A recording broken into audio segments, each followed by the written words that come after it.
Discarded Beasts, File 10, Outcast.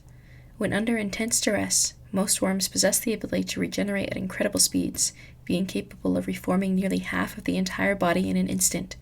In fact, if someone was to cut a worm in half, some species would be capable of turning from one singular worm into 2 different worms once the regeneration was complete. It was this information which was made apparent when Undermine had reappeared from within the water and both of the worms charged towards Kalita, sharing a single goal despite being 2 separate entities. Kalita seemed unsure of the situation, while Lilin looked confident. Having Lilin push her towards the leftmost worm with a gust of wind, she attempted to slash it in 2, but was firmly informed of the futility of such an act once the sword slashed straight through the creature and only barely incited a reaction. Lilin took note of the water-like properties which the worm had taken on before watching as Lilin blew it away with another gust of wind. An excited smile crossed her face as she began to wonder just how much torment this creature could take. Before she re-engaged the worm, Lilin turned to look at Kalita, who was in the middle of a battle against a second worm. Her expression was one of caution and concern, baiting out attacks from the wet worm as it charged at her. She surmised she could likely just freeze it, but she did not know if such an act would weaken the creature or only serve to strengthen it. As Undermine seemed to become more sporadic in its attacks, Kalita made the choice to attempt to test a theory she'd been forming within her mind. As Undermine made another charge towards her, she stomped on a stick that sat on the surface of the earth, launching it into the air above her head, before spitting a blast of blood towards the twig, which sent it directly into the creature's maw. Kalita watched as her theory was confirmed to be true by the transformation of the creature, amazed by the process Undermine underwent as it changed into a creature of wood in real time. She looked to Lilin to try and figure out some way to inform her of the information she had obtained, but realized that doing so in a situation such as this would only serve as a distraction. Lilin, for the most part, was holding up well against her opponent. She had quickly realized that dealing damage to a creature now made of water was impossible, so she attempted to go on about changing the situation she found herself in. She called out to Kalita, asking her to freeze this freak, which Kalita obliged to do so, spitting a burst of blood towards Undermine 2 after dodging a strike from the previously mentioned Undermine 1. Quickly becoming confused between Undermine 1 and 2 in her mind, Kalita decided to refer to the wooden half as Under and the newly frozen half as Mine. Despite being in the second most dangerous situation in her life, Kalita could tell that the worm had not yet pulled out every stop it could for whatever reason. She made a mental note to ask Lilin about it later, but before she could file it within her brain, a loud whizzing sound made itself known to everyone in the fight. Glancing at their surroundings, Lilin had now realized that the reason the worm was transforming was because it was eating. Logically, Lilin came to the conclusion that the only way now to defeat this flesh machine was to remove its ability to eat. It was only a few moments till she had devised a plan to cut it into ribbons and shreds.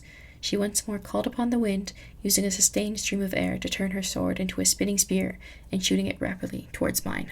The blade blasted through the creature's side, shattering it to 800 small shards and showering the air with what amounted to be a poor man's Christmas miracle, shaved ice now covering the ground. Under made a popping noise before burrowing into the ground. For a moment, Kalita thought it had fled, but remembering Lilin's words, she waited and watched for any signs of what was soon to come. Thankfully, that seemed to be a smart move, because rather than the earth, it was the local lake which began to shake. Undermine erupted from the bottom of the pond and tore a massive hole through the boat, transforming from a wooden worm to a metallic monstrosity. Kalita had no clue what the creature had become, but Lilin could tell that she absolutely needed to be wary of the situation, because the worm had seemingly eaten a quantity of yttrium. "Kalita!" Lilin screamed in a slight panic. "What?" Kalita called back, not sure why they were screaming so close to each other. "Hold your breath," Lilin said, now shouting out of habit rather than necessity. "Okay?" Kalita screamed, trying to match Lilin's intensity. Kalita spit the blood that had pooled up in her mouth onto her hands, forming a pair of large, icy fans. She didn't know what was coming, but could surmise that whatever the worm would use would likely be in the air, based to Lilin's warning. The group watched as Undermine dove into the soil, shifted to the earth, then burst from between them, seemingly trying less to attack them directly and instead hit them with debris. Kalita watched as its many legs latched onto itself, picked off scale-like spots, and crushed them before tossing them into the air. Lilin simply blew these away, but Kalita had a different idea in mind. She placed one ice fan into her mouth and covered it with blood, before blowing it towards the air, changing the sanguine-covered conditioner into a chilling clam. It clapped its halves together in the air, blowing the strange gray and yellowish fragments away from her lungs. What she did not account for was the worm now falling towards her from the air, but as it did, an idea quickly formed within her mind. Within the worm still sat the blood on the stick she spat on earlier, and knowing that the creature would transform into anything it consumed, Kalita let the activation of her factor take place, igniting the ice and erupting undermine from yttrium into frost. Kalita then looked to Lelyn and flashed the same knowing look they had earlier.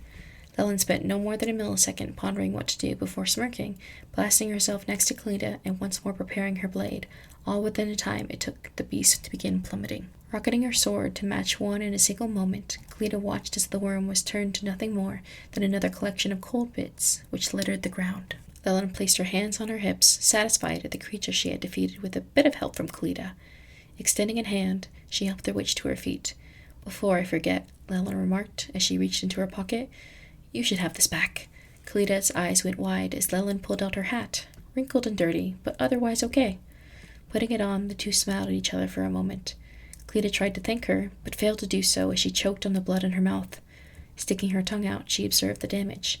It seemed as if the stone had split it in two, giving her a distinctly more snake-like appearance. Lelyn's eyes grew wide for a moment, silently staring before saying, "We should get that looked at."